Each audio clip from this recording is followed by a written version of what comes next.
준비해 주신 대로 앉아서 말씀드리겠습니다. 오래전에 지방에 갔다가 내 제자들하고 이야기를 나누게 됐습니다. 한 제자가 하는 얘기가 선생님 저는 연세대학교 사학과를 나왔는데 학교에 다닐 때는 열심히 공부도 하고 좀 자랑스럽게 지났는데 졸업하고 한 25년쯤 지나니까 그때 강의 들었던 것 또 배운 것들은 다 잊어버리고 기억에 남는 게 없습니다. 그런 얘기입니다. 그 무슨 뜻인지 잘 알고요. 저도 그랬죠. 그러나 좀 얘기하고 싶어서 그 이상하다. 나는 옛날 학교에 다닐 때 강의 들은 거 또 책에서 읽었던 거 다 기억에 남아 있는데 그렇게 전부 잊어버렸나? 그랬더니 선생님이 워낙 기억력이 좋으시니까 그렇죠. 우리는 기억력이 그렇게 좋지 못하죠. 그럽니다. 그래서 내 얘기가 그게 아니고 우리 시대에는 대학에 가는 학생들의 수가 아주 적었다고. 그러니까 적어도 대학에 간다 하는 것은 어떤 문제의식이 있고 사명감 비슷한 것을 가지고 대학에 갔다고. 그러니까 그 내 문제의식이 내 정신생활의 한 그릇이 됐기 때문에 강의 듣는 거 공부하는 거 다 그릇 속에 담아둬야 했다고. 그러니까 오래 기억에 남고 지금도 기억에 남는데 지금 우리 학생들은 전부 다 대학에 가니까 문제의식도 없고 어떤 사명감도 없이 공부하러 간다고. 그러니까 고등학교의 연장이지 대학다운 생활은 옛날만 못하다고 그랬습니다. 그래서 인류대학에서 성적이 좋은 사람이 사회에 나와서 보람 있는 일을 하는 게 아니고 인류대학이 아니더라도 문제의식을 가진 사람이 이 다음에 사회에 나오게 되면 봉사도 하고 일도 하는 거라고. 그런데 지금 대학생들이 너무 문제의식을 가지지 않고 사회에 대한 사명감도 없으니까 우리 시대하고 좀 다르다고. 그러나 강의 들은 거 다 잊어버리는 거 그건 걱정할 필요가 없다고. 왜냐하면 교육이라고 하는 것은 콩나물에 물을 주는 것 같아서 물을 주면 자꾸 물은 흘러내려갑니다. 그런 동안에 콩나물이 자라게 되어 있습니다. 오히려 물 흘러가는 게 아깝다고 해서 물에다가 잠가 놓으면 콩나물은 썩어버리고 맙니다. 흘러내려가야 합니다. 그동안의 교육은 인간은 성장하는 겁니다. 그런데 문제는 대학을 나온 다음에는 콩나물에 물을 안 주는 것 같이 공부를 안 한다고. 그러니까 더 자라질 못하고 또 사회에 무슨 직장을 가지게 되면 이전 직장도 가졌으니까 뭐 공부할 필요도 없다 하고 물을 주지 않으면 콩나물은 자라지 못한다고. 그런데 그 물에 잠겨서 썩는 것 같이 하나의 생각, 하나의 지식만 가지고 인생을 다 살려고 하는 것은 대단히 위험하고 잘못된 거라고. 그런데 그렇게 사는 사람들이 두 종류가 있습니다. 그 하나는 공산주의자들입니다. 공산주의자들은 마르크스의 이론을 믿기 때문에 그 하나만 믿고 그대로만 실천하기 때문에 흘러가지를 못합니다. 새로운 걸 받아들이지 못하니까 공산주의는 스스로 그 가치관 때문에 끝났다고 할까요? 이제 북한 같은 데만 남았지 그렇습니다. 여러분이 북한 보게 되면 하나의 생각에 매달려 있지 바꿀 줄을 모릅니다. 그 이제 물을 자꾸 흘러내려가게 해야 하는데 썩는 것과 마찬가지입니다. 그 다음에 우리가 대단히 조심해야 하는데 또 한 가지 그런 사람들이 있습니다. 한 가지만 믿기 때문에 새로운 걸 받아들이지 못하는 사람은 아주 보수적인 학자들은 근본주의 신앙을 가진 사람들이라고 합니다. 이 사람들은 내가 하나 믿게 되면 그 이상 새로운 걸 받아들이지를 못합니다.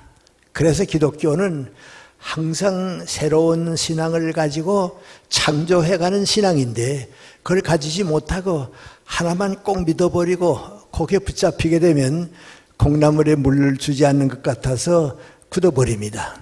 그래서 세계 문제를 걱정하는 사상가들이 하는 얘기가 있습니다.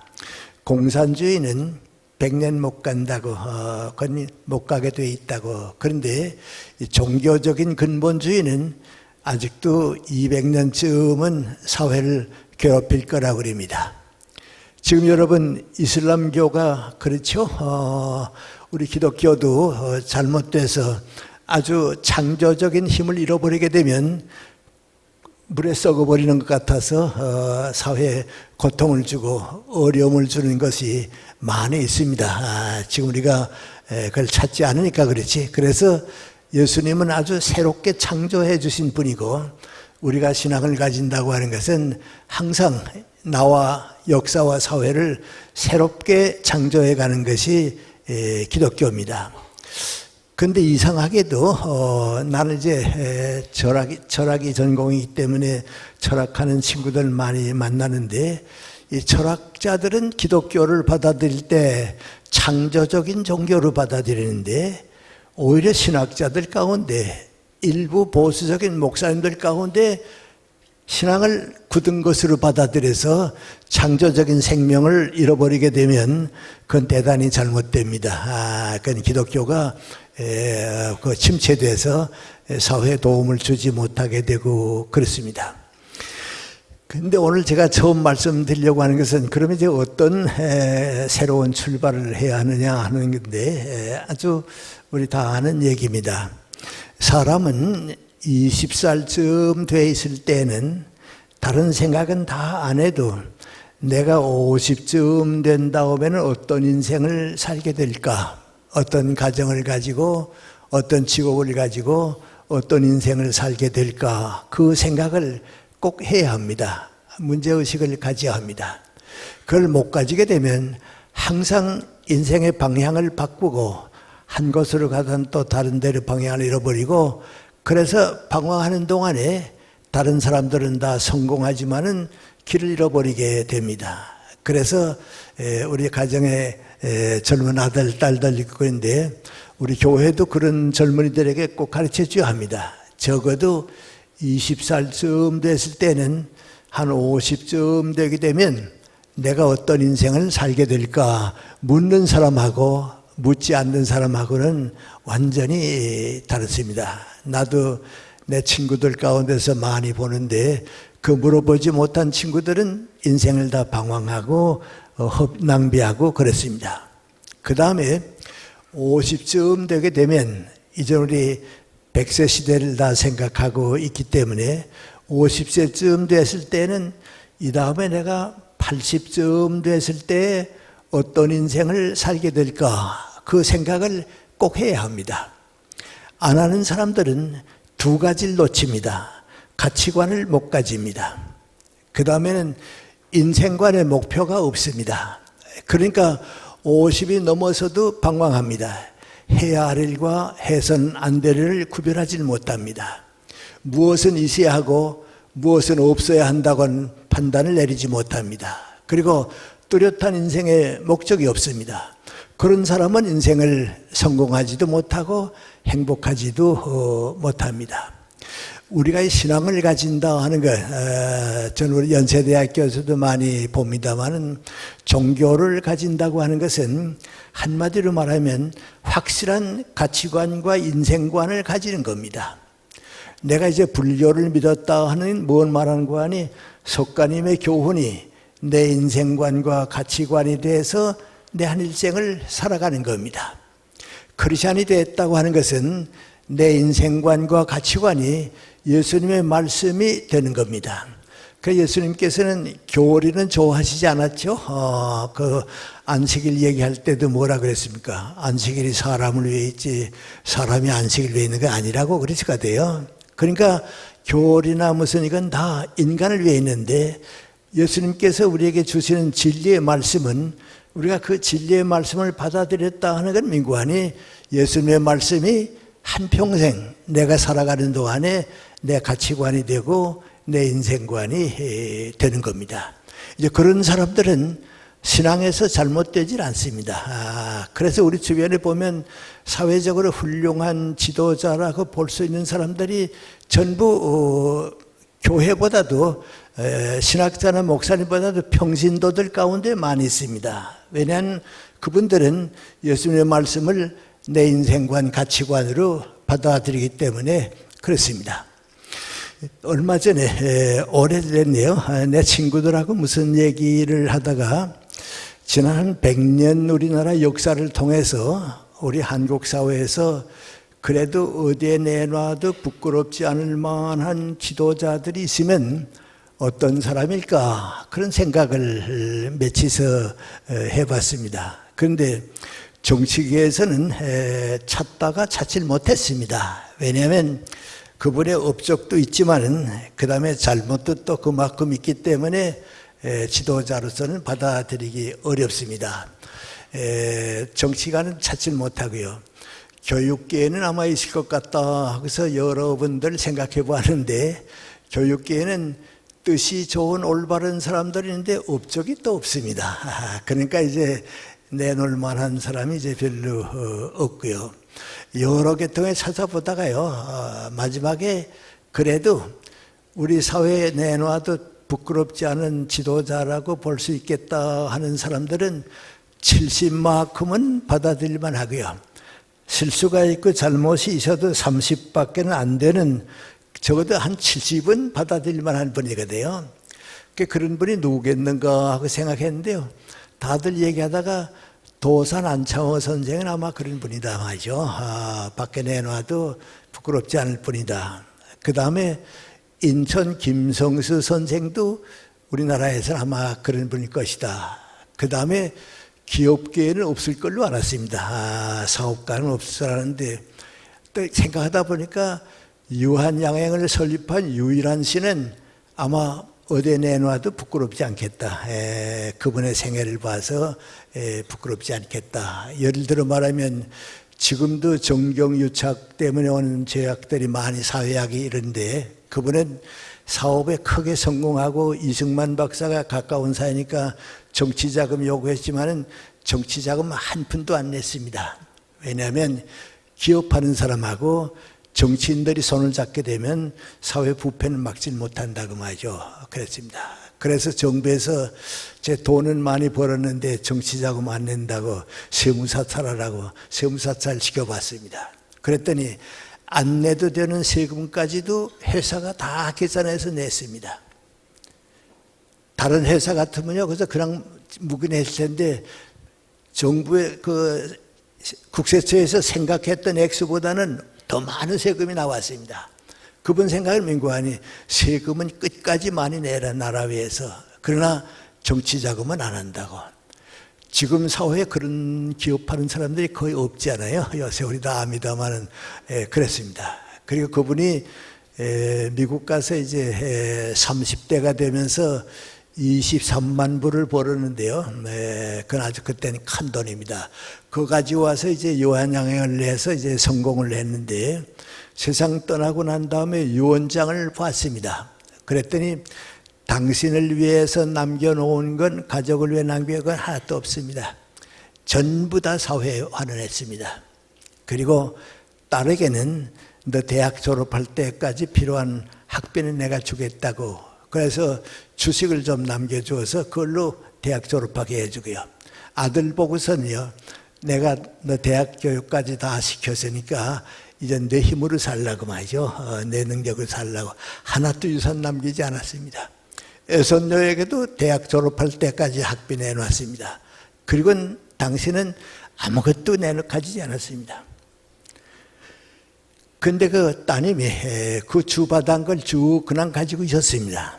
그래서 그 주가 자꾸 올라가서 그 따님은 세상 떠날 때 그 주값이 105억이 됐는데요. 그것도 다 사회에 내놓았습니다. 그러니까 그분은 하나님께서 나에게 맡겨준 나는 청직이니까 그걸 전부 일해서 우리 사회에 주고 당신은 빈손으로 갔습니다. 그런데 가만 우리 이제 겉으로 그냥 모르다가요. 어째서 도산 같은 인천 같은 그 유일한 선생 같은 분이 그렇게 우리 사회 지도자가 됐는가 보는데요. 그 세 분이 다 크리스찬입니다. 네, 전부 다 신앙인입니다. 단지 인천 선생 좀 늦게 신앙을 가졌지만은 유일한 선생도 아버지가 장로고요. 미국 가서 자랄 때 기독교 가정에 자라고 신앙입니다. 교회 많이 나왔다 안 나왔다 그걸로 표준 삼는 건 아닙니다. 그 가치관과 인생관이 도산 선생은 뭐 말할 것도 없습니다. 그게 바로 예수님의 말씀을 내 인생관과 가치관으로 받아들인 사람들은 우리 사회의 모범이 되고 또 예수님의 말씀이 진리가 되는 겁니다. 그래서 이제 50쯤 된 다음에는 80쯤 될 때 내가 어떤 인생을 살게 될까 그런 생각을 이제 하게 되는데 한번 생각을 바꿔서 그러면 이제 80을 넘도록 산다 하게 되면 인생에서 제일 보람 있고 가치 있고 행복한 나이는 언제쯤 될까 그런 생각을 해봅니다. 한번 내 친구인 안병옥 선생하고 또 서울대학의 김태길 교수하고 셋이서 그런 얘기를 쭉 하다가 인생에서 계란에는 노른자가 있어야 합니다. 그래야 이제 병아리 독가 나오고 계란굿을 하죠. 인생을 계란으로 보았을 때 그 노른자에 해당하는 것 같은 가장 행복하고 알차고 보람 있는 황금이라고 할까요? 그 나이가 언제쯤 될까? 셋이서 다 생각하다가 얻은 결론이 뭔가 하니 60에서 75세까지가 제일 좋은 것 같다. 그때가 제일 행복하고 좋았다 말이죠. 그런데 왜 그러냐면 60 이전에는 인간적으로 아주 성숙하지 못했다. 이전 다 읽지 못했다. 좀 쉽게 말하면 철이 아직 안 들었다 말이죠. 그러니까 60이 되니까 철이 들더라. 인생은 이런 거고 후배를 대할 때 얘기할 수 있고 내가 나를 믿을 수 있으니까요. 60이 넘으니까 내가 날 믿을 수 있고 그리고 75세까지는 성장할 수 있더라. 공부하고 콩나물에 물 주듯이 노력하는 사람은 75세까지는 성장한다고 생산적이고요 창조적이라고. 그런데 75세까지 올라간다 하면은 그 다음엔 더 올라가는 게 좀 힘든 것 같아요. 누가 보든지 그때까지는 올라가는데 75세 되면 더 올라가기는 어려운 것 같아요.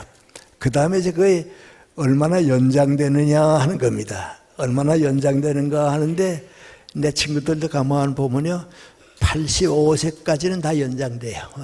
85세까지 연장되고요. 조금 더 가는 건 보통인데요. 예를 들어 말하면 우리 전주교회 김수환 추기경도 85세까지는 충분히 일했거든요. 내 친구인 안병 그 김태길 선생도 87세까지는 일했거든요. 안병 선생도 89세까지는 일했거든요. 이제 그 다음에는 건강 때문에 내려와요. 그건 할 수가 없고요. 간혹 어떤 사람들은 더 가는 것 같아요. 나는 좀 더 많이 가는 셈이에요. 지금까지 가는데. 그럼 이제 그 나이가 돼서도 왜 일하게 되는가? 예를 들어 말하면 이제 내 친구들이 75세까지는 성장하고 그걸 연장하거든요. 근데 콩나물에 물 주듯이 계속해 공부하고 노력하거든요. 85세까지 가는데 사회 수준이 떨어집니다. 사회 수준은 여기에 있고 내 친구들의 수준은 높으니까 연장되는 동안은 일하게 됩니다. 사회대에서 봉사하게 됩니다. 저도 요새 일주일에 보통 3번은 이제 가연도 가고 뭐 원고도 쓰고 그런데요. 내가 가지고 있는 수준이 있고 사회 수준은 낮으니까 원고도 쓰게 되고 무슨 가연도 하게 되고 일하게 되는 겁니다. 그런데 75세가 넘어서 더 성장했으면 좋겠는데 그건 좀 어려운 것 같아요. 그래서 60에서 75세는 제일 좋은 나이 같아요. 이제 우리 교수 사회에서도 보면요, 뭐 자연스럽게 이제 우리 나이가 된 사람들이 얘기합니다. 얘기하다가 후배 교수가 뭐 회갑이 됐다 그러면요, 저 친구와 철도 안 들었는데 해가 붙어도 했다. 내가 그때 철이 안 들었거든요. 그러니까 철도 안 들었는데 해가 붙어도 했다. 근데 그게 맞습니다. 살아보면요, 더 성장하고 나면 그 맞습니다. 또 거꾸로도 됩니다.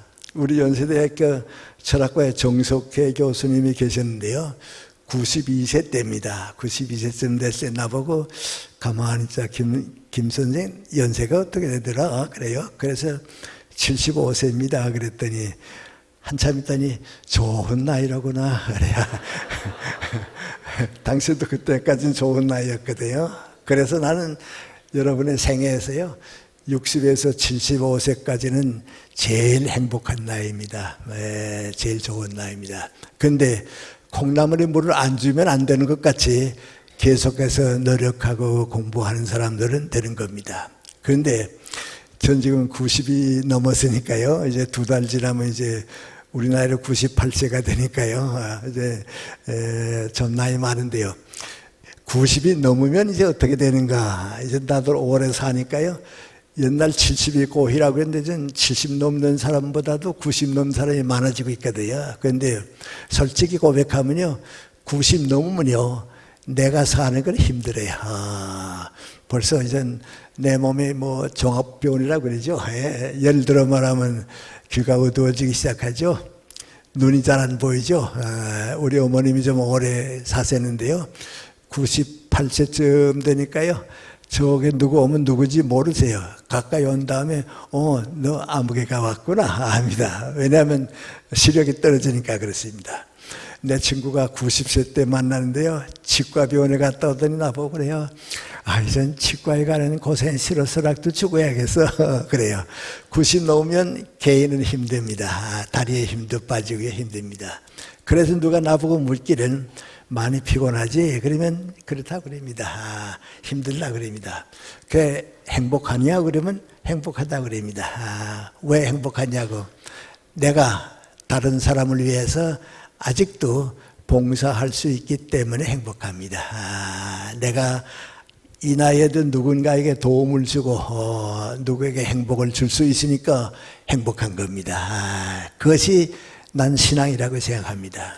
그래서 90이 넘으면 나는 피곤하고 어려움이 있어도 조금이라도 다른 사람에게 기쁨과 행복을 나누어 줄 수 있어서 행복합니다. 하고 또 사람이 그때 되면요, 나를 위해서 뭐 하겠다 하는 생각은 없고요, 될 수 있는 대로 많은 사람에게 뭔가 줘야겠다 하는 생각이니까 행복하게 되는 겁니다. 그래서 신앙은 내 신체적인 나이와 다르게 끝까지 봉사함으로써 행복해질 수 있으니까 행복과 내 인생은 올라가도록 되어 있습니다.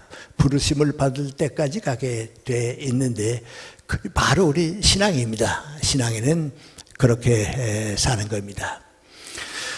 그 다음에 두 번째는 우리 인간은 나 개인만을 위해서 하는 건 아닙니다. 가정이 있고 직장이 있고 사회생활을 하는데 요새 우리 사회가 너무 많은 어려운 문제를 안고 있습니다. 어제도 광화문 일대 뭐 5만 명이 모였다, 6만 명이 모였다. 그런데 다 보니까 걱정스러워서, 나라가 걱정스러워서 하는 얘기입니다. 그런데 이런 우리 국가가 불행하게 되면 나는 행복할 수가 없고요, 국가가 잘못되면 나는 그 가운데서도 잘 살 수 있으리라, 그건 없습니다. 그런데 이런 우리 사회적인 어려움을 많이 겪고 있는데 이것을 비교적 빠른 시일 안에 우리 모두가 참여해서 행복한 나라, 자랑스러운 대한민국을 만드는 길이 있긴 있어야겠는데 그게 뭔가 말이죠. 정치에도 있고 뭐 경제나 무엇이 필요하겠는가 그런 생각하는데 저도 요새 그런 걱정을 많이 해보는데요. 아주 간단한 방법이 있는데 아주 꼭 해야 할 방법이 있는데 그걸 놓치고 있다. 그런 생각을 해봅니다. 제가 좀 여러분 이해를 돕기 위해서 말씀드립니다. 이전 꽤 여러 해 됐습니다. 서울 종로에 최 씨라고 하는 그 세무사가 한 분 있습니다. 그래서 우리는 그분을 최 선생이라고 그러는데요. 한번 뭐 물어볼 일이 있어서 그 최 선생한테 갔습니다. 가서 인사를 하고서 이제 방에 들어갔더니 그 최 선생이 나보고 선생님 여기 오시다가 우리 마라톤을 개척해 준 손기정 할아버지, 손기정 옹이 다녀가시는데 만났었어요. 그래요. 그래서 못 봤는데요. 그랬더니 지금 바로 다녀가시는데 아마 길에서 어긋난 것 같다. 그래요. 그래서 내가 그분은 나보다도 연세가 높으신데 무엇 때문에 여기 왔냐고 그랬어요. 그랬더니 이젠 나이 많으시니까 집행 짓고 오셨더라고. 짓고 오셨는데 오시더니 하시는 말씀이 최 선생 바쁘지 않으면 나 좀 도와줄 수 있겠어? 도와드려야죠. 그랬더니 내가 최근에 상을 하나 받았는데 상금도 좀 받았다고.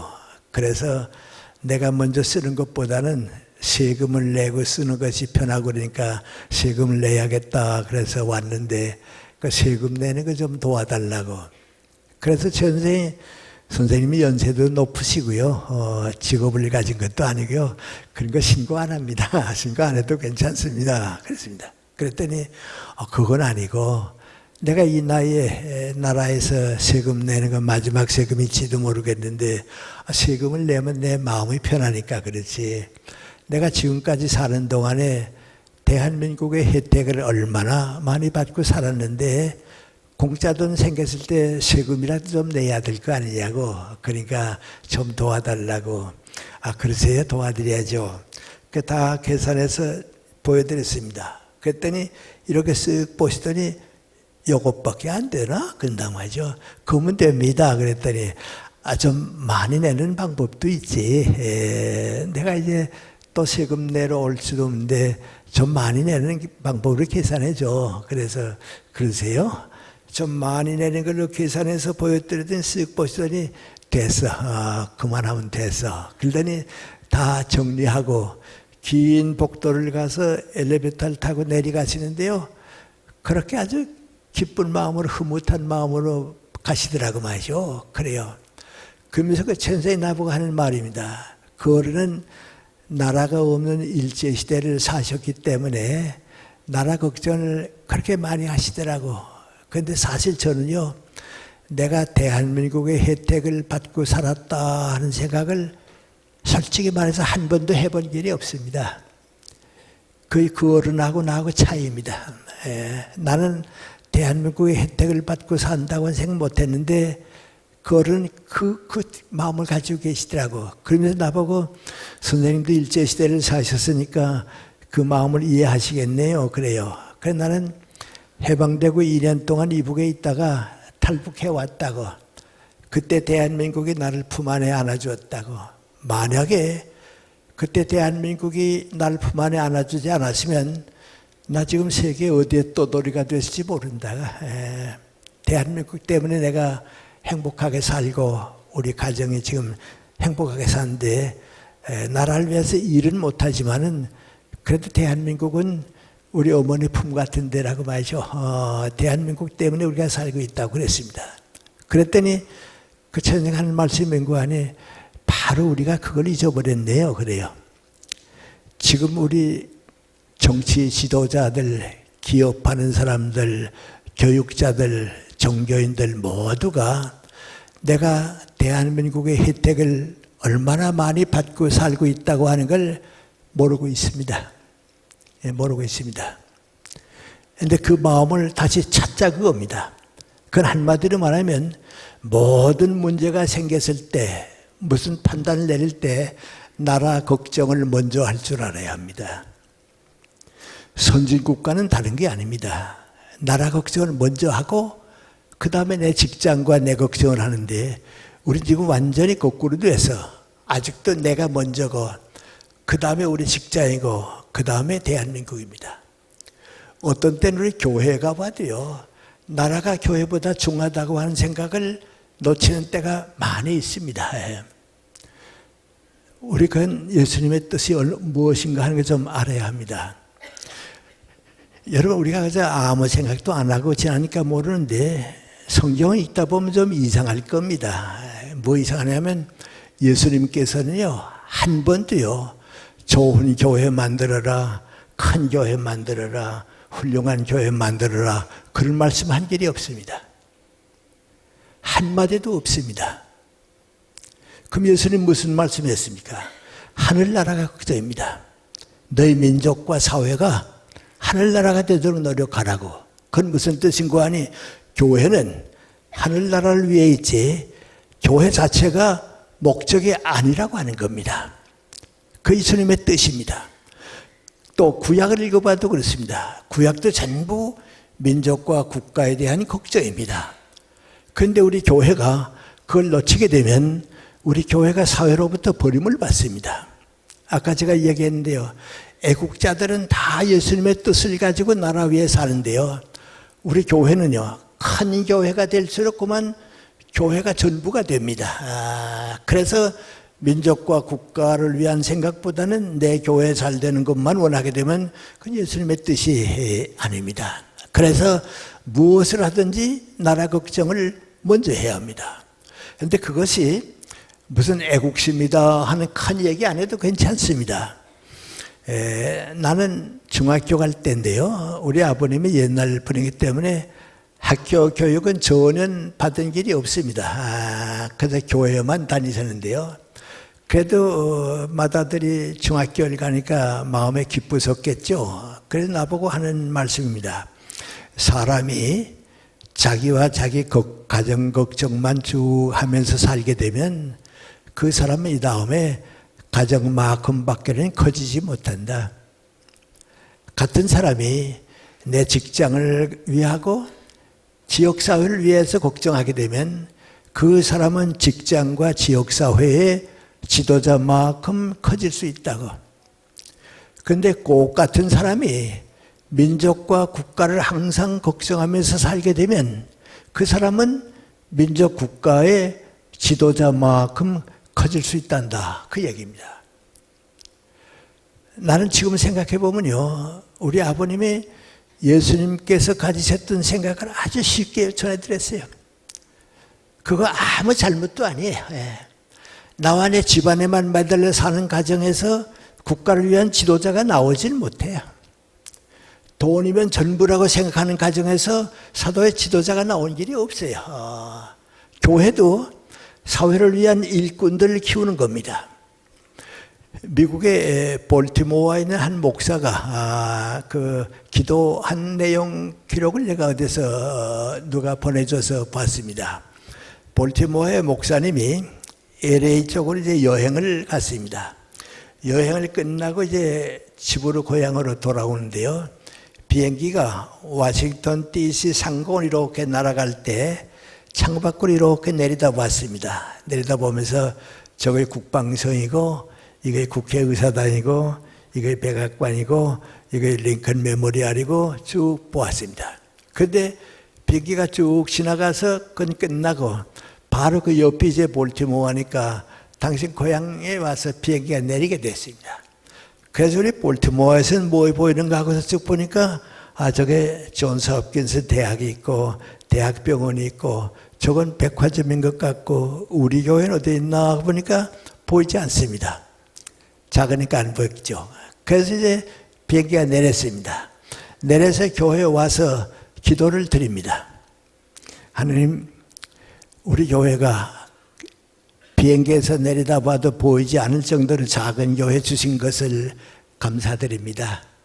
그래도 우리 교회를 다녀간 사람들이 백악관에 가서 일하고 국방서에 가서 일하고 국회의원이 되고 사회의 소금과 빛의 책임을 다하게 해주시니까 감사드립니다. 앞으로도 우리 큰 교회가 되지 않고 많은 주님 기뻐하시는 일꾼을 배출해서 사회에 보내는 교회가 되게 해달라고 기도드립니다. 그것이 우리 교회가 가지는 뜻입니다. 하늘나라를 위해서 우리가 해야 할 일이 바로 거기에 있습니다. 그런데 이런 교훈이 아까 우리 아버님께서 나한테 들려주신 말씀도 조금도 잘못이 아닙니다. 그런데요, 내가 몇십 년 동안 살아보니까요, 그렇게 사는 사람은 행복하고 성공했고요, 그렇게 생각 안 한 사람은요, 사회적으로 다 버림받고 말아요. 그거 어떻게 할 수가 없어요.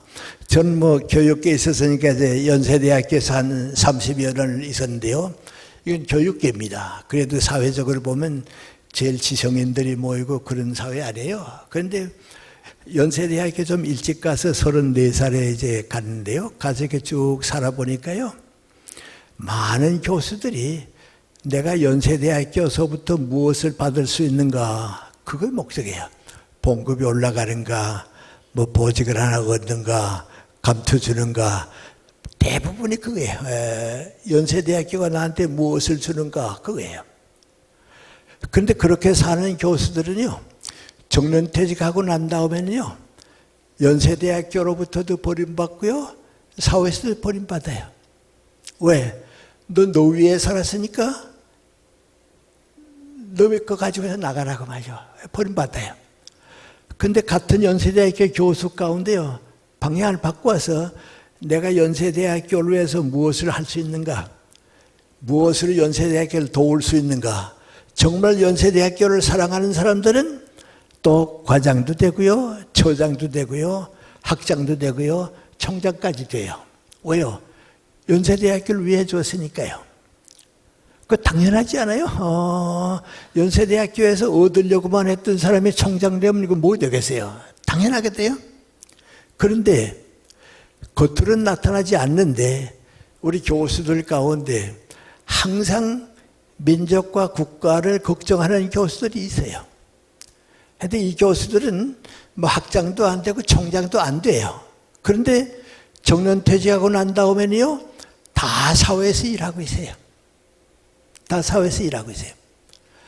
아까 내 친구 얘기도 했는데요, 안병옥 선생도 학장도 총장도 한 분 아닌데요, 80, 90이 가까울 때까지 내내 일했거든요. 김대길 선생도 서울대학에 있으면서 감투쓰거나 그런 거 없는데요, 총장실 했던 사람은 총장실 하면 끝나는데 이분들은 90 가까이 될 때까지 전부 사회에서 일해요. 존경받고 일해요. 왜요? 민족과 국가를 걱정했기 때문에 민족 국가가 그들을 버리질 않아요. 정치가들도 그거 알아야 돼요. 나 위에서 정치한 사람은 버림받아요. 정권 위에서 정치한 사람은 정권 끝나면 버림받아요. 그런데 민족과 국가를 걱정한 정치가는 역사에 남아요. 뭐 잘못입니까? 바로 그것이 우리가 살아가는 하나의 공식입니다. 그래서 사회를 위해서 무엇을 줄 것인가, 무엇을 뺄 것인가 하는 것은 우리에게 주어진 길입니다. 그래서 우리가 언제나 예수님의 말씀이 우리의 가치관이 되고 진리가 되면요, 하늘나라가 이 땅 위에 이루어지기 위해서 모든 노력을 바치는 겁니다. 그런데 그게 아무것도 아닌 것 같은데 이따만큼 우리는 그 아주 가벼운 실수를 하는 때가 있어요. 그럴 수가 없는데 그런 실수를 하는 때가 있어요. 이건 구체적인 얘기는 그 말씀을 못합니다. 저는 아까 우리 민족의 그 스승되는 인천 김성수 선생 얘기를 좀 했는데요, 제가 27살에 중앙중고등학교에 교사로 갔습니다. 가서 3년은 평교사로 있고 1년은 이제 전쟁 때문에 좀 고생하고요, 3년은 교감 일을 맡아서 봤습니다. 그래서 이제 우리 교수 되시는, 이사장 되시는 인천 선생을 이제 자주 만나고 그랬는데요, 그때 그분을 모시고 이렇게 있으면서 정말 많이 배웠습니다. 아주 난 30 전후 되니까 철이 없었는데 많이 배웠습니다. 그분은 아주 그 인간관계를 대단히 원만하게 이끌어간 분이고요, 또 가장 많은 친구를 가지고 산 분이고요. 그렇습니다. 다 아시니까 우리 젊은 분들만 모를까 해서 말씀드린데요, 당신이 이제 해방되고 나니까요, 내가 이제 재산을 가지고 있는 것은 이건 잘못이란 말이죠. 이 재산을 농토죠, 땅이죠. 이제 사회 위해서 활용해야겠다. 그래서 이제 동아일보를 3.1운동 이후 다 준비하고 만들었습니다. 그러면 누가 생각하든지 동아일보 사장할 걸로 아는데 사장은 안 하고요. 당신 친구인 송진우 선생 보고서요. 당신이 나보다 유능하니까 좀 맡아서 좋은 신문사 해달라고. 그 다음엔 또 많은 재산을 들여서 중앙중고등학교를 건축을 새롭게 하고 다 준비하고서는요. 당신은 교장 안 하고요. 교육에 대한 열성은 있어도 교장 안 하고 최두선 선생 같은 분한테 부탁해서 좀 좋은 교육해달라고, 민족을 위해서 교육해달라고. 하고 마지막 정성 써둔 거 이제 고려대학입니다. 보성점입니다. 그 전부 다 준비해놓고서 등고하니 당신은 청장 안 하고요. 현상현 선생한테 부탁해서 좀 좋은 학교 해달라고 말이죠. 그랬습니다. 아주 그렇게 후덕스러운 분입니다. 내가 그분을 이렇게 모시고서 쭉 살아보니까요. 그분은요. 아첨하는 사람은 절대 가까이 안 둬요. 아첨하는 사람은 이해관계 때문에 왔다가 배반하게 되거든요. 우리 사회 보면 다 그렇잖아요. 가까이 안 해요. 그 다음 두 번째는 나 출세하기 위해서 동료를 비방하는 사람은 가까이 안 해요.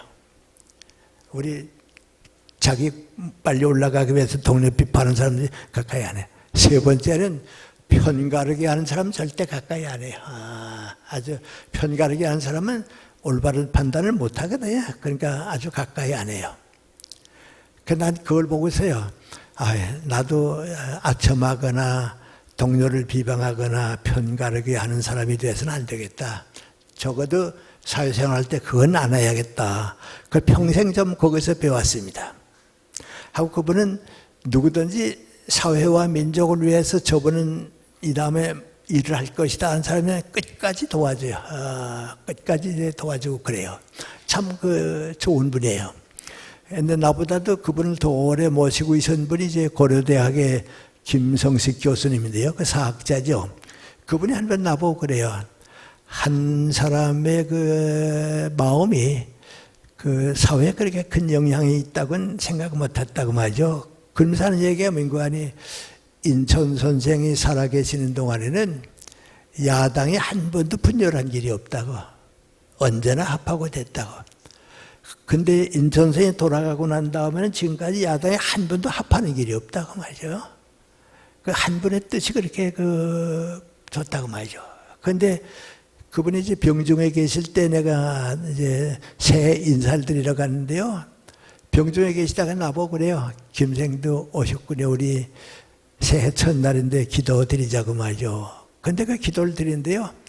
나라와 민족을 위해서 이젠 제가 할 일은 다 했습니다. 저는 더 할 일을 못합니다. 병중에 계시니까요. 그런데 이제는 하나님께서 맡으셔서 우리 민족과 국가를 버리지 않아야겠습니다. 근데 아주 사는 목표가요.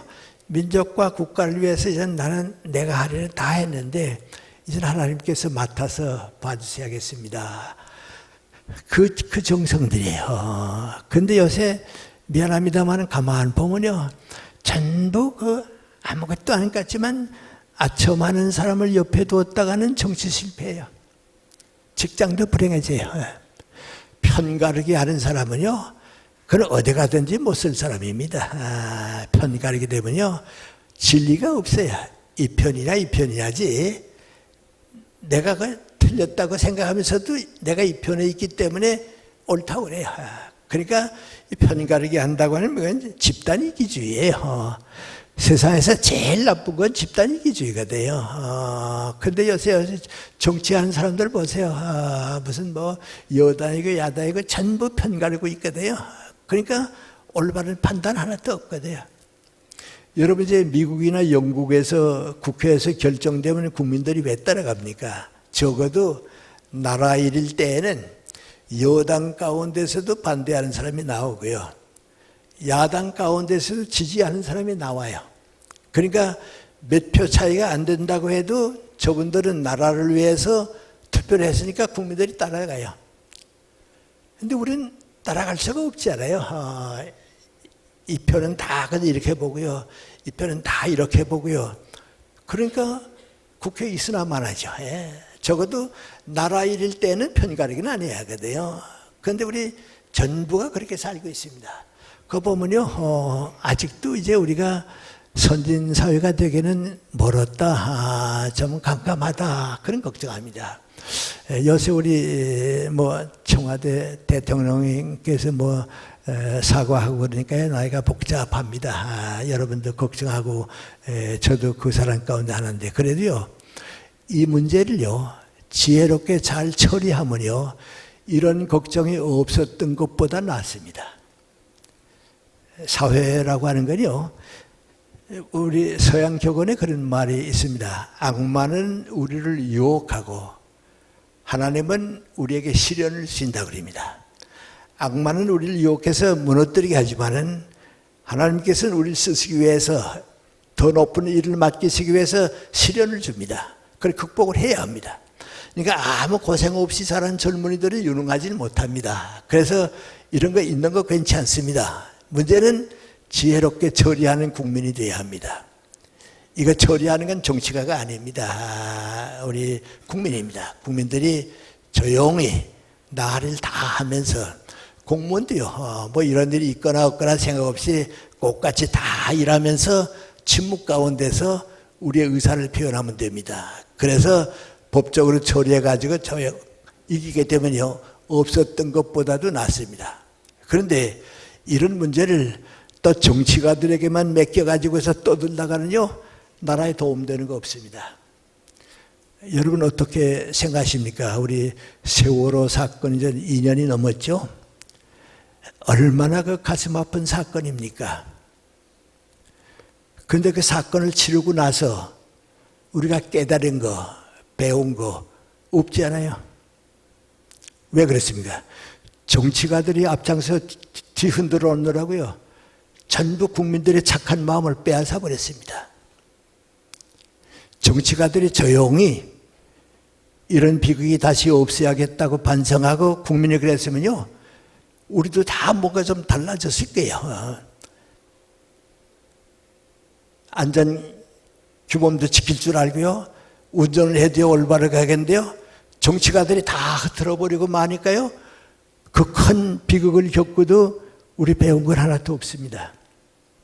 이번 사건들도 그렇습니다. 그래서 조용히 절차를 밟아서 하는데요, 제일 좋지 않은 건 민구안이 정치가들이 이걸 정권에 이용하는 건 나쁩니다. 그건 여당도 나쁘고요, 야당도 나쁩니다. 민족 국가를 위해서 다시는 이런 일이 없어야 합니다. 정경유착하는 일이 없어야 하고요. 그래 제가 말씀드린 게 민구안이 아무것도 아닌 것까지만요, 우리 청와대에 아첨하는 사람들이 너무 많아서는 불행해집니다. 하고요, 사람이 이상합니다. 이제 예를 들어보면 내가 대학의 총장이 되지 않았어요? 총장이 됐는데 아첨하는 사람들, 내 말만 잘 듣는 사람은 가까이 쓰게 되면요, 나보다 유능한 사람, 나보다 더 훌륭한 사람들은 다 멀리 가고 맙니다. 왜요? 이 사람들하고 함께 있을 수가 없거든요. 이승만 박사 때 우리가 본 게 바로 그겁니다. 이승만 박사가 장관들을 다 잘 썼습니다. 그때 나온 장관들은 인격으로 보나 뭘 보나 이승만 박사보다 떨어지는 거 없습니다. 이 박사는 대통령은 됐지만은 그분들 다 아주 인격이고 애국자들입니다. 그런데 이승만 박사가 비서들을 쓸 때는요, 아첨하는 사람들, 말 잘 듣는 사람들만 썼습니다. 그러니까 그 장관들이 다 떠나갔습니다. 이 박사하고 더 같이 일 안 하겠습니다. 왜요? 거기 섞이고 싶지 않거든요. 저도 그런 경험 많이 합니다. 그래서 우리가 이런 문제에 대해서 좀 새로운 뜻을 가져야 하는데요, 아주 아무것도 아닌 것 같은데요, 이건 우리 정치 얘기는 아닙니다만, 우리 지금 경제가 어렵지 않아요? 경제가 어려운데요, 모든 공무원들이 나라 돈을 내 돈같이 아껴만 써도요, 경제는 많이 좋아집니다. 지금은 공무원들의 낭비가 너무 많습니다. 그런데 내 돈은 아까워서 안 쓰면서도요, 나라 돈은 다 공짜라고 생각해요. 지금 여사박 같은 분도 그렇잖아요. 이게 나라 돈인데 따먹자고 말이죠. 그렇잖아요. 그런데요, 안 그럴 사람들도 또 그렇습니다. 그래서 걱정입니다. 이건 누구 때문에 하는 얘기는 아닙니다. 나도 그런 사람 가운데 하나니까 하는 얘기인데요. 우연히 내가 알게 되는데요. 전두환 대통령이 정권을 잡으니까 다들 지지하지 않았거든요. 나도 그래서니까 지지 않았거든요. 그러니까 이제 전두환 대통령이 그 몇 사람을 찾아가지고서요, 나 좀 도와달라고 말이죠. 당신 내가 원하는 건 내가 뭐든지 들어줄 테니까 나 좀 도와달라고. 그래서 우리 사회에 좀 이름 있는 사람들, 목사님들 거기에 있고 있습니다. 그래서 지지해 줬습니다. 그러니까 전두환 대통령이 생각해 보니까 고맙지 않아요? 고마우니까 그 사람들한테 나라에서 돈을 줘서요, 세계 일주 여행을 쭉 시켜줘서요, 좀 가서 쉬고 오라고 말이죠. 그래서요. 난 그런 일이 있는 건 잘 모르죠. 잘 모르는데, 거기에 갔다 온 사람을 만나서요. 그때 나는 생각하기로요, 만약에 전두환 대통령이 나보고서 나라 돈 줄 테니까 세계 일주 여행하라고 그러면 나도 갔을까? 나도 갔을까? 나는 아마 못 갔을 것 같아요. 왜요? 그건 나라 돈이거든요. 나라 돈은 내 돈보다 아깝거든요. 그것만 공무원들이 알아도요, 우리 경제는 달라져요. 근데 이게 전부 누구든지 나라 돈은 다 공짜라고 생각해요. 많이 뜯어만 먹으면 된다고 생각해요. 그거 이상해요. 나도 연세대학교 있을 때 봉급이 오르면 기분 좋죠. 그러나 무슨 생각합니까? 내가 대학 다닐 때 아르바이트 했는데 등록금 내지 못해서 고생하는 학생들 등록금이거니 생각하면 봉급이 올랐다고 해서 좋은 것만은 아니거든요. 그 애들도 생각해야지 않아요? 근데 우리 지금 그 생각이 다 없어요. 없어요. 그래서 우리가 나라 걱정을 먼저 하는 것이 옳고 또 그렇게 해야 합니다.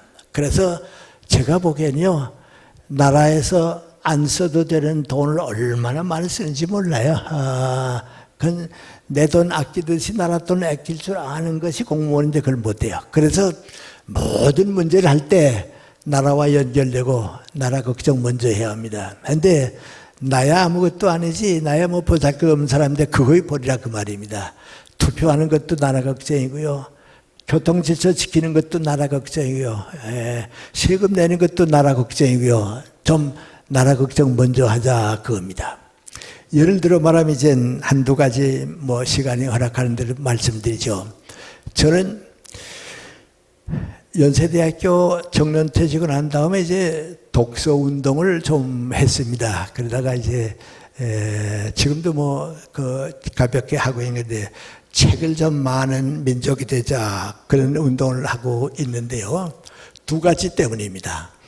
아까 내가 콩나물에 물을 주지 않으면 안 된다고 그랬죠.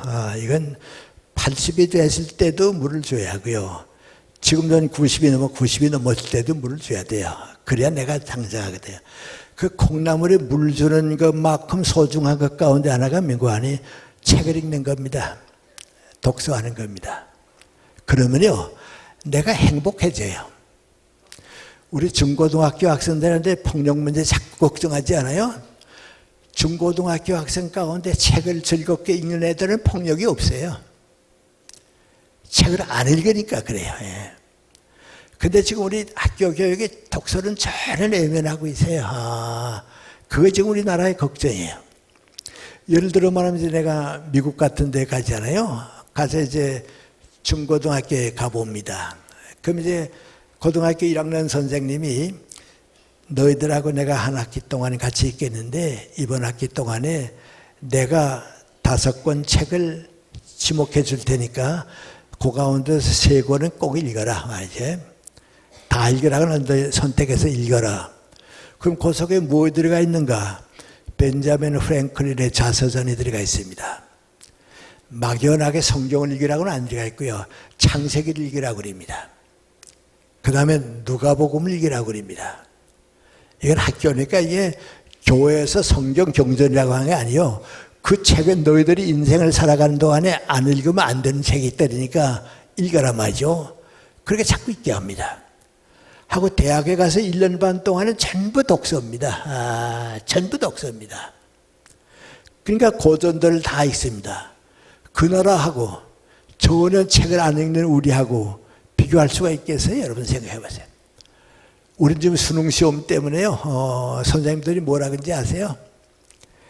애들이 뭐 가다가 뭐 책 보고 있으면 야, 너 수능 시험이 내일 보려는데 책 읽고 있냐? 공부하지 그랬습니다. 책 읽는 게 공부지 뭘 공부입니까? 우리 지금 교육이 아주 우스워지고 말았습니다. 나는 이제 내가 쓴 글이 이제 고등학교 교과서에 들어갔습니다. 요 며칠 전에 전화가 왔는데 어느 교과서 만드는 회사에서 이번에 나온 책에서 좀 교과서에 넣겠다 그런데요. 그래서 이제 텔레비전 보면 선생님들 이제 내 글 갖다 놓고선 요거에 맞추고 뭐 요거 맞추고 뭐 그럽니다. 그 쓰는 사람을 만들어야죠. 쓰는 사람은 책을 읽어야죠. 예. 너무 우리 지금 독서를 안 합니다. 근데 독서를 안 하는 게 민구하니 정신적으로 빈곤해집니다. 콩나물에 물을 안 주는 것 같습니다. 읽은 사람하고 안 읽은 사람하고는 완전히 다릅니다. 그 읽는 사람은 아는데요. 그렇습니다. 오래전에 신문에서 봤습니다. 우리 전경련이라고 있죠. 경제연합회가 있죠. 거기에 뭐 회장들을 이게 돌아가면서 하다가 삼성그룹이 이건희 회장 보고서 이제 회장 좀 맡아달라 아마 그랬는가 봐요. 그랬더니 이건희 회장이 난 삼성그룹의 일도 바쁘고 건강 때문에 못하겠다고 사양했어요. 그게 미안하니까 그 대가로 그 전경원 회장들을 전부 초청해가지고서요 전업 대접을 했어요. 그런데 신문에서 나 본 거죠. 거기 갔다 온 사람이 뭐라고 얘기했는 거 아니?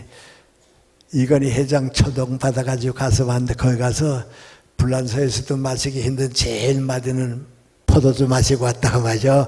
와인 마시고 왔다고 마죠. 그래서요. 좋은 일이죠. 좋은 일이죠. 근데 나는 그거 보면서요. 나도 이 다음에 돈이 생기면 그 포도주는 사서 마실 수 있는데 저분들은 시를 읽는데 오는 행복감, 고전을 읽는 데서 오는 행복감, 그건 모르고 사는구나 말이에요. 그건 포도주하고는 완전히 다른 정신적 가치인데 그래 우리 지금 정신적 가치가 너무 빈곤하니까요. 우리 콩나물이 자라지 못하지 우리가 자라질 못해요. 그래서 독서운동을 좀 했으면 좋겠다 그런데요. 또 왜 그런가 아마 여러분 내가 이렇게 설명하면 아실게요. 지금 세계를 지배하는 몇 나라가 있거든요. 예를 들어 말하면 이제 영국이 있고요. 프랑스가 있고요.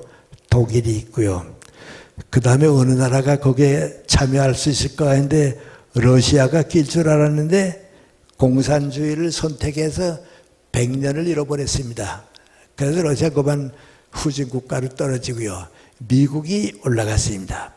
아시아에서는 일본이 올라갔습니다. 그래서 영국, 프랑스, 독일, 미국, 일본이 지금 세계를 이끌어가고 있습니다. 근데 그 나라들이 어떤 나라인지 아세요? 국민의 절대 다수가 100년 이상 독서한 나라들입니다. 일본도 거기 낍니다. 근데 이탈리아나 스페인 같은 건 스페인은 세계 식민지를 제일 많이 가졌지만 독서를 안 했습니다. 그래서 2등 국가로 떨어졌습니다. 포르투갈도 그렇습니다. 이 다음에 여러분 여행하시다가요. 스페인의 마드리드 가보세요. 가보면요. 소설가가 세계적으로 알려진 분 세르반테스 한 사람밖에 없거든요. 거기 가면 세르반테스의 동상이 있습니다. 그런데 영국, 독일 가보세요. 그런 동상이 몇십 개가 있거든요. 국민들이 책을 읽었으니까 그렇습니다. 지금 여러분이 남미에 가보세요. 브라질 이번에 올림픽하고 그랬는데 남미에 가보면요. 독서하는 나라가 없습니다. 동남아시아 가봐도 없습니다. 중국도 아닙니다. 아프리카는 뭐 말할 것도 없고요. 그래서요. 국민의 절대 다수 80%가 100년 동안 독서하지 않고서는 세계를 이끌어가는 문화국이 못 됩니다. 공짜로 되는 게 절대 아닙니다. 그렇게 안 하면 정신적으로 빈곤하기 때문에 가치관이 없으니까요, 선진국가가 되질 못합니다. 그래서 나는 우리 50대 좀 넘은 사람들이 아들, 딸들에게 모범을 보여주기 위해서라도 책을 좀 많이 읽었으면 좋겠어요. 책을 좀 많이 읽었으면. 하고 우리 교회가 그런 운동을 좀 했으면 좋겠어요. 너무 안 하는 것 같아요. 얼마 전에 서울에서요, 감리교회 은퇴 목사님들이 150명 모였습니다. 내가 얘기를 좀 해달라고 해서 갔습니다. 가서 내 얘기 다 끝나고요, 몇 분하고 앉아서 얘기하다가 그래서 큰 생각은 없이 물어봤습니다.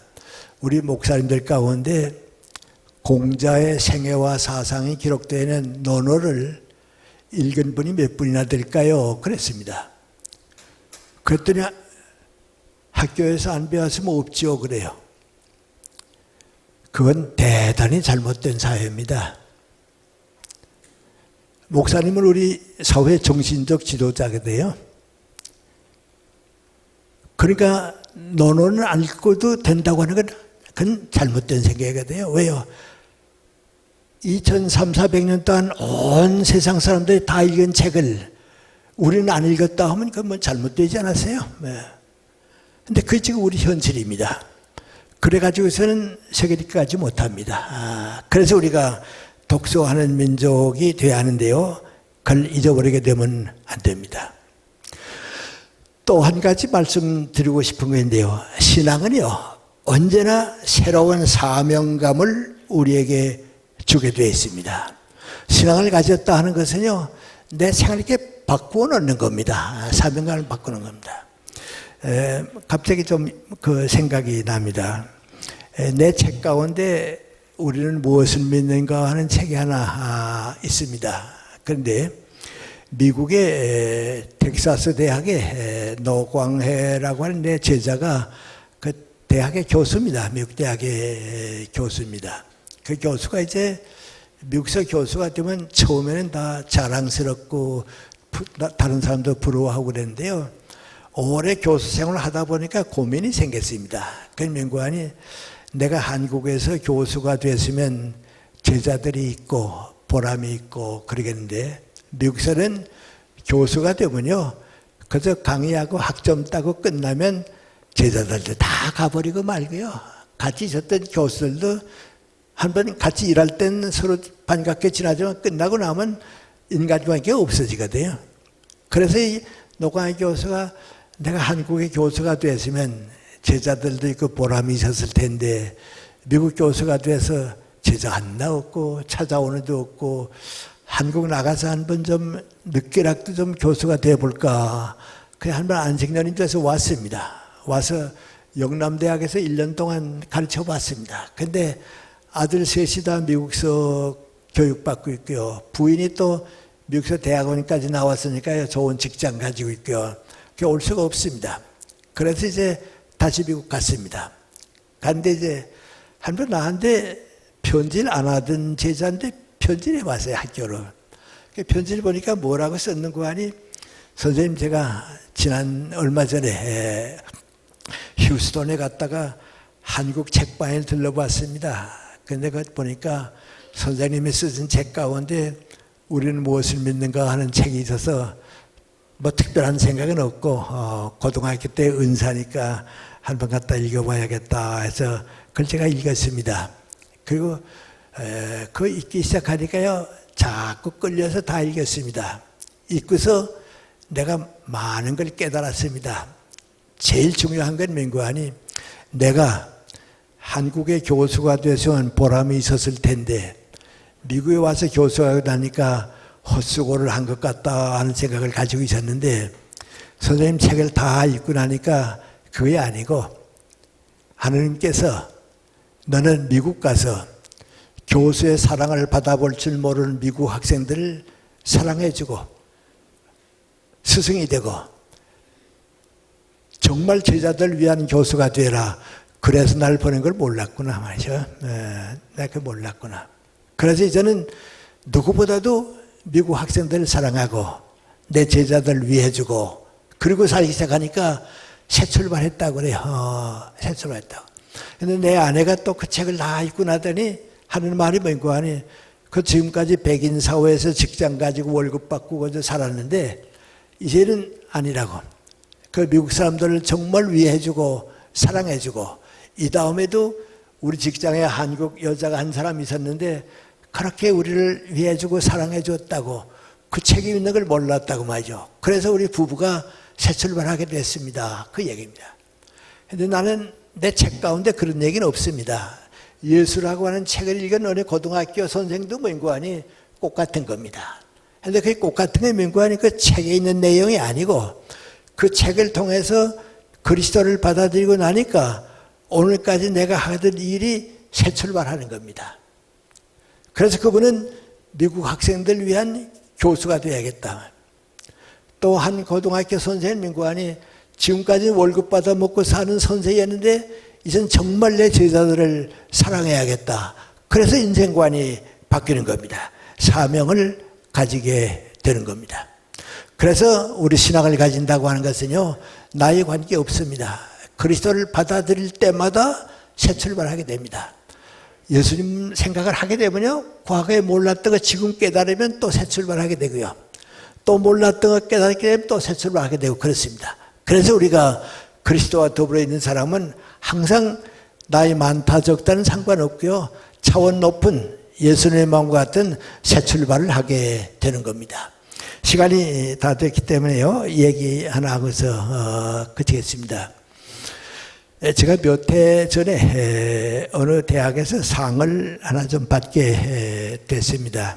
그게 다 결정하고서 이제 난 받게 되니까 이제 받으러 갔는데요. 대학이니까 이제 의과대학 의사 교수님들도 오시고 이제 교수님들도 오시고 이제 그럽니다. 그 내가 상을 받았으니까 뭐 고맙다는 답사라고 할까요? 인사를 해야 할 거 아니에요. 그런데 사실 그랬습니다. 네, 상을 받긴 받았는데 받을 자격은 없다고. 무슨 큰 업적이 있는 것도 아니고 남의 못 가지는 직책을 맡은 것도 아니고 나보다 훌륭한 사람도 많이 있는데 받게 됐다 해서 받긴 받았다고. 그런데 가만 생각해 보니까 자그마한 거 한 가지는 있다고. 그걸로 상을 좀 받겠다 하는 거 있다고. 그건 맹구하니 오래 사시느라고 고생 많이 했습니다. 그걸로 좀 받겠다 그랬습니다. 전 개인적으로 좀 고생을 많이 했습니다. 지금 이렇게 건강한데요. 내가 어렸을 때는 우리 부모님이나 의사는 나 포기했습니다. 그래서 우리 어머니도요, 나는 20살까지 사는 것만 좀 봤으면 좋겠다고 그랬습니다. 그 건강을 지금까지 지키고 유지해 오니까 남 모르는 이제 어려움이 있죠. 또 좀 무척가련하게 살았습니다. 뭐 대학 교수로 있으니까 어느 정도 괜찮긴 한데요. 40대 때까지는 내가 애들 6을 키웠거든요. 그러니까 한때는 월급은 나 혼자 받고요. 부양가족은 10명이 됐어요. 어머님도 계시고 내 아내도 있고요. 동생도 대학 가랑도 정말 고생도 좀 경제적 고생도 좀 많이 했고요. 또 사는 어려움도 있잖아요. 일제시대가 그랬고요. 공산치하가 그랬고요. 또 우리 성장하는 나라니까 또 남하고 비교하면 좀 고생을 좀 많이 했습니다. 그런데 이제 90이 넘어서 가만 생각해 보니까요. 그 고생이 행복이었어요. 그 고생 없었으면 내 인생이 없어요. 그 고생이 있었기 때문에 있는데 불가에서 고해와 같은 인생이라고 얘기하는 건 잘못된 거예요. 왜냐하면 사랑이 없는 고생은 저주스러운 거예요. 그건 고해와 같은 거예요. 그런데 우리 기독교는 사랑이 있는 고생이 행복이에요. 그걸 우리가 모르면요, 예수님의 사랑을 몰라요. 예수님의 사랑을 내가 받아서 나에게 필요한 사람에게 사랑을 베푸는 거, 그 이상의 행복이 없어요.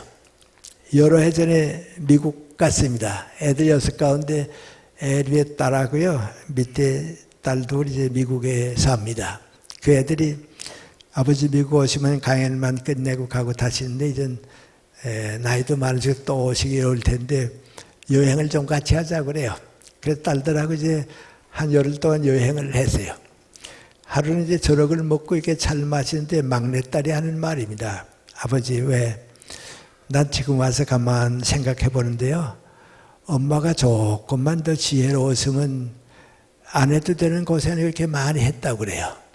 무슨 얘기인데 그랬더니 우리 여기 와서 하나 둘만 낳아서 키우는 것도 이렇게 힘든데 무엇 때문에 6씩 나가지고서 고생했는지 모르겠다고 말이죠. 그것도 또 전쟁하는 동안에 말이죠.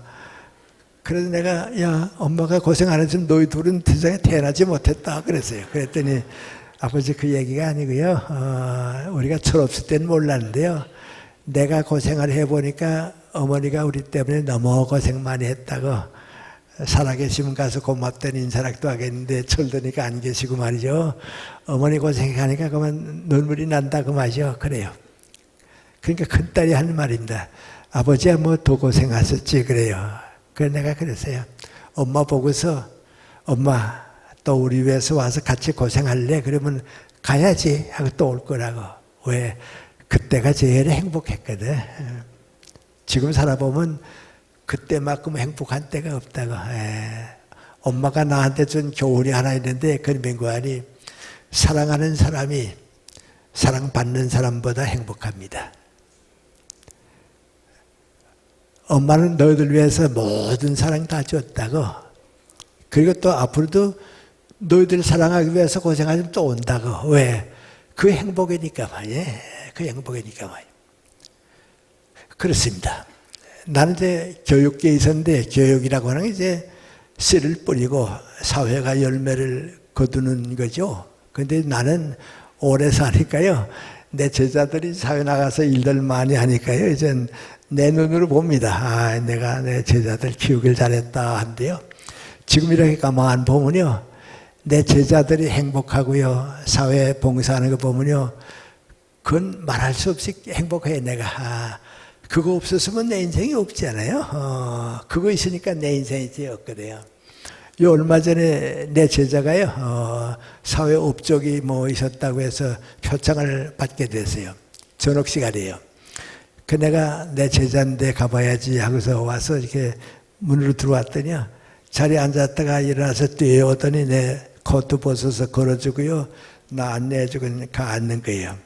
그래서 내가 당신이 표창 받는데 왜 나오냐고 앉아있으라고 말이죠. 그랬어요. 식이 다 끝났어요. 근데 그 제자가 이제 표창을 받았으니까 답사하면서 그래요. 연세대학교 와서 4년 동안 공부했는데 우리 김영석 교수님이 해주신 말씀이 오늘까지 걸로 산다 그 말이죠. 오늘까지 걸로 산다. 무슨 좀 어려운 문제가 있거나 복잡한 문제가 있으면 선생님 해주신 말씀대로 사는데 이제 몇십 년도 그렇게 살 생각하니까 우리 선생님한테 고마운 것밖에 없다고 그래요. 그 얘기 듣고 나니까요. 얼마나 기분 좋은지 모르겠어요. 그래 내가 그러지 그랬습니다. 다 끝나고 가게 됐는데요. 내 옆에 더니 내 귀에다가 밀을 갖다더니 선생님 내 얘기 들리세요? 그래요. 귀가 어두운 줄 알게요. 그럼 듣지 그랬더니 제가요. 선생님 바바리 코트에 봉투지 하나 넣어드렸는데요. 용돈으로 쓰세요. 드리고 싶은 건 항상 마음에 있어도 어떻게 쑥스러워서 못했는데요. 허물 말고 쓰세요. 그래서 그러자고 말이죠. 집에 와보니까 두툼한 봉투지가 들었어요. 나 혼자 생각해요. 어렸을 때는 세뱃돈 받는 재미에 살고 90이 넘어서는 용돈 받는 재미에 살고 그건 인생이라구나 말이죠. 그리고 생각을 해보니까요. 내가 내 제자를 사랑한 것보다는 제자들이 나를 더 사랑했어요. 지금 와서 깨달으니까요. 그 이상 행복이 없어요. 나는 많은 제자들이 그저 나 나름대로 이렇게 사랑해 줬는데 그 제자들이 그걸 잊지를 못하고요. 내 제자들 가운데 지금 나이 많은 87세들이거든요. 그러니까 뭐 다 늙었죠. 그런데 지금도 그저 만나면 너무 좋아하세요. 선생님, 너무 좋아서 맞죠. 그래요. 얼마 전에는요, 미국에 있는 닥터 방이라고 의사예요. 그 의사가 아마 내가 죽은 줄 알고요. 다 세상에 안 계신 줄 아는데 텔레비전 보니까 내가 나오더래요. 아이고, 우리 선생님 살아계시는구나 말이죠.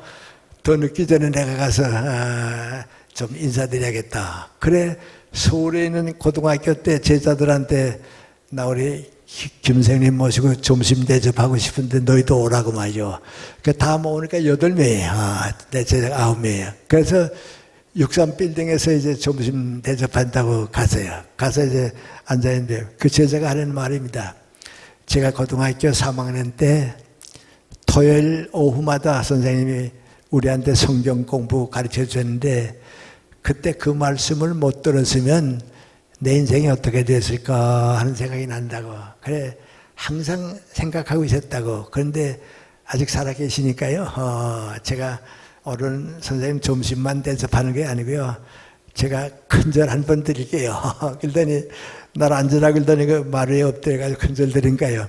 다른 데 8명도 되는 거 아니고 우리도 드리자고 말이죠. 다 드려요. 오면서요. 내 사랑이 나를 행복하게 만들었어요. 여러분 그게 뭔지 아세요? 의사도요. 정말 환자를 사랑해보지 못했으면요. 그 의사가 뭔지 몰라요. 환자를 사랑하니까 의사고요. 정치가가요. 정말 국민을 사랑해보지 못했으면요. 정치가 뭔지 모르는 사람이에요. 값없이 산 사람이에요. 뭐든지 다 해요. 그 바로 뭔가니 내 목숨과 시간과 모든 걸 바쳐서 사랑할 사람이 있고 사랑할 나라가 있고 사랑할 이웃이 있으면 그거 사는 거예요. 그 예수님의 뜻이에요. 예수님이 우리 위해서 그 사랑의 무거운 짐을 다 지셨거든요. 우리도 그걸 지고 사는 거거든요. 그래서 그 예수님의 사랑이 내 마음에 머무는 동안 나도 우리 이웃과 사회를 위해서 사랑하는 거. 이 다음에 나이 들면요, 그것밖에 남는 거 없어요. 그래서 우리가 주님 앞에 감사드리고요. 주님의 뒤를 따르겠습니다 하는 선택을 하고요. 다른 모든 것보다도 내가 더 많은 사람에게 사랑을 베풀 수 있으면 그 예수님의 뜻이에요. 나도 이제 나이 드니까요, 오래 더 살진 못하겠습니다만은 그런 생각이에요. 사람은 언제까지 사는 게 좋은가 하는데요. 일할 수 있고 다른 사람에게 작은 도움이라도 줄 수 있는 때까지 살면 돼요. 바로 예수님께서 우리 위해서 그렇게 사셨어요. 그러니까 우리 인생은 항상 사랑 안에서 예수님 마음과 더불어 새 출발을 하는 것이 우리 신앙인들의 자세입니다. 한번 그런 마음을 가지시고서 새 출발해 보세요. 그 이상의 인생을 우리는 다른 데서 아마 찾을 길이 없을 겁니다. 그래서 신앙은 항상 주님과 더불어 새 출발하는 출발이라고 하는 생각을 함께 해 주시기 바랍니다. 고맙습니다.